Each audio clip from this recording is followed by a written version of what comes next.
यहाँ के तो नारे भी बहुत बढ़िया है, छत्तीसगढ़िया। इस आंदोलन के साथ में छत्तीसगढ़ की जमीन से शुरुआत हो रही है, तो धन्यवाद है आप सभी लोगों का। और धन्यवाद है यहाँ के सभी जो आयोजन करने वाले लोग हैं, सभी जो नौजवान साथी हैं उनका धन्यवाद है, सभी किसान बिरादरी के सरदारों का धन्यवाद है, प्रेस के लोग हैं, पुलिस प्रशासन रेलवे के लोग हैं, उन सबका धन्यवाद है। अरे चला ले देखा देखो तो ये चला ले यही तो पूरे देश में जाएगा, इसको मोदी भी देखता है भाई। ये चला ले चल जाएगा, ये सब जगह जाता है, आप भी इससे जुड़ जाओगे। थोड़ा सा और इधर को तो धन्यवाद है यहाँ पे सभी किसानों का जो बाहर से हरियाणा पंजाब से लोग आए, उनका भी धन्यवाद है। और जो यहाँ के किसान है उनका भी धन्यवाद है। जब यहाँ का किसान की फल सब्जियां दिल्ली की मंडियों में जाती है तो बताते हैं कि छत्तीसगढ़ में बड़े बड़े फार्म है, वहां की सब्जियां यहाँ आती है, लेकिन एमएसपी का लाभ यहाँ के किसानों को नहीं है, उनकी सब्जियों को कम रेट में खरीदा जाता है। ये भी एक कहावत दिल्ली में है। ठीक है, जिस हिसाब से यहाँ पे किसान जुड़े और जिस हिसाब से पूरे हिंदुस्तान में पंचायतें हो रही है, वो दिन अब दूर नहीं कि ये क्रांति का आगाज है। अब इस किसान को क्रांति छोड़ के क्रांति पे आना पड़ेगा। क्रांति हसिया छोड़ के क्रांति में आना पड़ेगा। हमको शहरों की तरफ बढ़ना पड़ेगा। जो दिल्ली ने 3 काले कानून बनाए हैं उसका मुकाबला करना पड़ेगा। पिछले 10 महीने से दिल्ली को चारों तरफ से घेर कर रखा है कई लाख किसानों ने। आपकी ट्रेनें नहीं चली, आप लोग नहीं आए, तो इसका मतलब ये नहीं कि दिल्ली को हमने छोड़ दिया। दिल्ली को चारों तरफ से आज भी 10 महीने से घेर के रखे हुए हैं। और जब तक भारत सरकार कानून वापसी नहीं लेगी, हर प्रदेश की राजधानी को दिल्ली बनाने का काम वहां के किसान करेंगे। और जो स्टेट सरकार किसान का साथ नहीं देगी, दिल्ली बनने में कोई दिक्कत नहीं है। या तो किसानों के काम करो, वहां की सरकार किसान का चेहरा बनो, और जो सरकार चेहरे नहीं बनेगी उनको दिल्ली बनाया जाएगा, घेरा जाएगा। देश का किसान तैयार है इस क्रांति के लिए। ये 3 काले कानून, उसके बारे में बहुत खबरें पड़ी है, उसका सब देखने को मिला आपके नजदीक। मध्य प्रदेश 182 मंडियां जिसमें किसान अपना अनाज बेचता था, वे बेचने के कगार पे वहां की सरकार ने लगा दी है। उनको बेचा जा रहा है। उनको कहा जाता है कि मंडियों की आमदनी कम होगी जब आपके काले कानून नहीं होगा कि किसान अपना माल बाहर बेच सकता है। वो किसान नहीं बेचता, वो व्यापारी अपना माल बाहर खरीदता है, उसको ट्रकों में भरता है और एमएसपी पे अलग अलग जगह जहां पे उसके सौदे हो जाते हैं वहां पे व्यापारी अपना अनाज बेचता है। किसान को तो बहान दिया कि आप इतने हेक्टेयर में इतने ही दोगे, आपके लिए ये मंडी है, आप अपने क्रय केंद्र पे इतना ही बेचोगे। किसान को बंधन में कर दिया गया है, लेकिन बड़े व्यापारी जो उद्योगपति है उनको मुक्ति दी है। वो अपना मना अनाज बिहार से खरीदते हैं, उत्तर प्रदेश से खरीदते हैं, राजस्थान से खरीदते हैं, उत्तराखंड, हिमाचल उनसे खरीद के जहां उनकी सेटिंग हो जाती है बड़े बड़े गोदामों में वहां पे बेचते हैं। किसान का धान तो बिहार का अगर किसान है उसका धान 800 रुपया क्विंटल खरीद होती है। उसकी जो मसूर है वो 1600 रुपये पे खरीद होती है। बुंदेलखंड की जो मसूर है, जो उड़द है, वो 2500 रुपए में खरीद होती है। जो मध्य प्रदेश का यहाँ का चना है, वो आपका 3 और 3,500 रुपए में खरीद होती है। किसान की फसल खरीद नहीं होती, सरकार बेवकूफ बनाती है, सरकार झूठ बोलती है। भारत सरकार उसने कोई एमएसपी में खरीद नहीं करती। वो कहती है एमएसपी थी, है और रहेगी। हम भी कहेंगे सरकार नहीं थी, सरकार है और सरकार नहीं रहेगी। अब देश के युवाओं को जुड़ना होगा। आपके लिए रोजगार नहीं है, रोजगार के दरवाजे बंद हो चुके हैं। जो गांव का हमारा किसान आता है, वो शहर में मजदूरी करता है, उसको मजदूर कहते हैं। लेकिन अगर उसकी पृष्ठभूमि देखोगे तो गांव का किसान है, उसके पास में जमीन है। इस देश के निर्माण दाता है, जिसको हम मजदूर कहते हैं, और देश का निर्माण दाता है। पूरे बिहार, पूरा बंगाल, पूरा उड़ीसा भुखमरी के कगार पे है, उसको एमएसपी पे रेट नहीं मिलता। छत्तीसगढ़ के किसान को भी, उसका जो सब्जी का उत्पादन किसान है, उसको भी रेट मिलना चाहिए, एमएसपी उसकी भी लागू होनी चाहिए। जो दूध का किसान है, उसको भी एमएसपी पे मिले। 22 रुपए किलो दूध और 48 रुपया लीटर आप कोल्ड ड्रिंक खरीदते हो। आमदनी कैसे दोगुनी होगी किसान की? इसका बहिष्कार करना पड़ेगा। जो कोल्ड ड्रिंक आप पीते हो, इनका बहिष्कार करना पड़ेगा। कंपनी की आमदनी कम करनी पड़ेगी। कंपनी की आमदनी कम होगी तो देश के किसान और मजदूर की आमदनी बढ़ेगी। ये निश्चित कर लो कि कंपनी राज देश में होने जा रहा है। बीजेपी के लोग हमको गालियां देते हैं, बीजेपी के लोग अनाप शनाप करते हैं हमारे खिलाफ। हमने कहा कि तुम्हारी तो सरकार ही नहीं है। सरकार है यहाँ पे मोदी सरकार, और मोदी सरकार को चलाती है बड़ी बड़ी कंपनियां। जब आप दिल्ली में रहते हैं तो वहां पे बहस करते हैं, कुछ पत्रकार लोग हैं, बहस करते हैं कि कानून पार्लियामेंट में बना। जब हमने उनसे पूछा कि पार्लियामेंट बड़ा है या व्यापारी का गोदाम बड़ा है, वे कहते हैं कि पार्लियामेंट बड़ा है। अगर देश की पार्लियामेंट में कानून बना तो देश के उद्योगपतियों का गोदाम पहले कैसे बना? क्या पार्लियामेंट में भी लीक है? क्या पार्लियामेंट के ऊपर भी बड़े उद्योगपतियों का कब्जा है? ये सच बात है कि आधा देश बिक लिया है। अगर देश का नौजवान नहीं खड़ा होगा, अगर ये आंदोलन फेल होगा, ये आंदोलन किसान का नहीं है, ये आंदोलन उस दुकानदार का भी है जो 100 परिवारों को उधार सामान देता है। ये आंदोलन उसका भी है जो साप्ताहिक बाजार देश में रखते हैं। वे 4.5 करोड़ लोग हैं। आने वाले टाइम पे साप्ताहिक बाजार भी देश से बंद होंगे।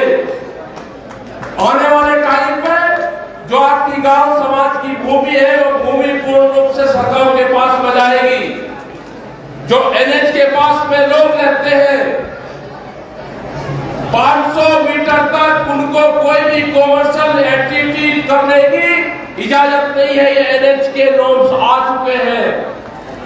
आपकी मंडियां बिकेगी, आपकी खाली पड़ी हुई जमीन बिकेगी,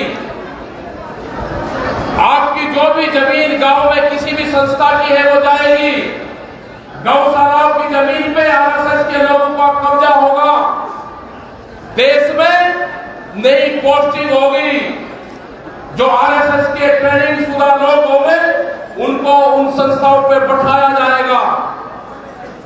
ये आंदोलन आपको करना पड़ेगा देश के नौजवानों को, जिनकी 14 करोड़ नौकरियां गई है। उनको अपने खेत में ही रोजगार तैयार करने पड़ेंगे। आपको आपके खेत से हटाया जा रहा है, आपको कर्जा दिया जा रहा है। आप कर्जे की मार से आत्महत्या करते हो, आप कर्जे की मार से अपनी जमीन छोड़ते हो। आपको आंदोलन करने पड़ेंगे, अपनी फसलों के रेट के आंदोलन करने पड़ेंगे। ये दिल्ली का आंदोलन अगर फेल होगा तो आने वाले टाइम पे कोई आंदोलन देश में नहीं हो सकता। रेलवे बिक्री है पूरी, कोरोना के नाम पे रेल को बंद कर गया, स्पेशल ट्रेन के नाम पे खोला गया। जिस ट्रेन के रूट का सेटलमेंट हो गया उसका रूट खोल दिया। एक रूट का सेटलमेंट होता है उसमें करीब 60 ट्रेनें जाती है। उस ट्रेन में कंबल, चादर, पर्दे नहीं मिलेंगे, लेकिन उसका रेट दुगना मिलेगा। आपको बंदरगाह में अगर आप जाओगे तो पूरे बंदरगाह बेचती है। आप तो एयरपोर्ट बिक चुके हैं। आप बहुत जगह जाओगे तो LIC बिकती है। आंध्र प्रदेश में जाओगे तो विशाखापट्टनम में एक स्टील प्लांट था, उनको बेचा जा रहा है। जो 4 लाख करोड़ रुपए की प्रॉपर्टी थी 14,000 करोड़ रुपए में बेचा जा रहा। जैसे कोई 4 लाख की प्रॉपर्टी 14,000 में बेची जा रही है। तो ये देश बिक्री पर आपको दिखाई नहीं देगा, लेकिन मीडिया हाउस को दिखाई देता है। जो सरकार क्वेश्चन कहती है वही मीडिया के लोग पूछने की मजबूरी उनकी है। वही लोग पूछते हैं। आज पूरे देश को जातियों में बांटा जा रहा, पूरे देश को धर्मवाद में बांटा जा रहा है।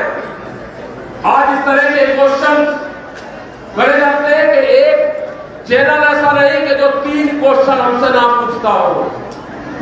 अभी पिछले 10 दिन से एक नई स्टोरी आई है।